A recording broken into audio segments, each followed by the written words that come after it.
ഞാനിപ്പേ ഒരു ബർത്ത്ഡേ കഴിഞ്ഞിട്ട് വരികയാണ് കേട്ടോ.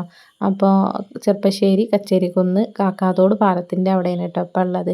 അപ്പോൾ അവിടുത്തെ കുറച്ച് കാഴ്ചകളൊക്കെ ഒന്ന് കാണിച്ചു തരാമെന്ന് വിചാരിച്ചു. പിന്നെ ഈ ഒരു അനുഭവം ജീവിതത്തിൽ ആദ്യമാണ് കേട്ടോ. അങ്ങനെ ഇതാ നമ്മുടെ ഈ ഒരു കാക്കാത്തോട് പാലത്തിൻ്റെ പണികൾ ഇതാ ഇവിടെ നടന്നുകൊണ്ടിരിക്കുകയാണ് കേട്ടോ. പുതിയ പാലം കെട്ടിക്കൊണ്ടിരിക്കുകയാണ്. അപ്പോൾ ഈ ഒരു പാലത്തിൻ്റെ പണി ഇവിടെ നടക്കുക കാരണം വാഹനങ്ങൾക്ക് അങ്ങോട്ടും ഇങ്ങോട്ടൊന്നും പോകാൻ പറ്റില്ലല്ലോ. അപ്പോൾ ഇതിൻ്റെ തൊട്ടപ്പുറത്ത് തന്നെ വേറെ ഒരു പാലം ഉണ്ടാക്കിയിട്ടുണ്ടായിരുന്നു കേട്ടോ.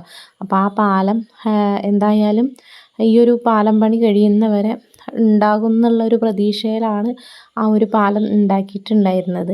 ഇപ്പോൾ 2 ആഴ്ച നല്ല മഴയായിരുന്നല്ലോ. ഈ ഒരു 2 ആഴ്ചത്തെ മഴ ആ ഒരു പാലത്തിന് അങ്ങനെ എടുത്തു കൊണ്ടുപോയിട്ടുണ്ട് കേട്ടോ. ആ ഒരു പാലത്തിൻ്റെ മുകളിലൂടെയാണ് കേട്ടോ ഇത്രയും ദിവസം വാഹനങ്ങളൊക്കെ അങ്ങോട്ടും ഇങ്ങോട്ടും പോയിട്ടുണ്ടായിരുന്നത്.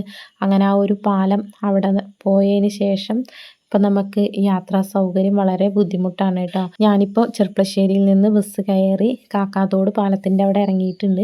ഇനിയിപ്പോൾ ആ ബസ് വീണ്ടും തിരിച്ച് ചെർപ്പശ്ശേരിയിലേക്ക് പോകും. അവിടെ നിന്ന് ആളുകളെ നിറച്ച് കാക്കാത്തോട് പാലത്തിൻ്റെ അവിടെ ഇറക്കി വിടും. അങ്ങനെയാണ് കേട്ടോ ഇപ്പോൾ ചെയ്യണത്.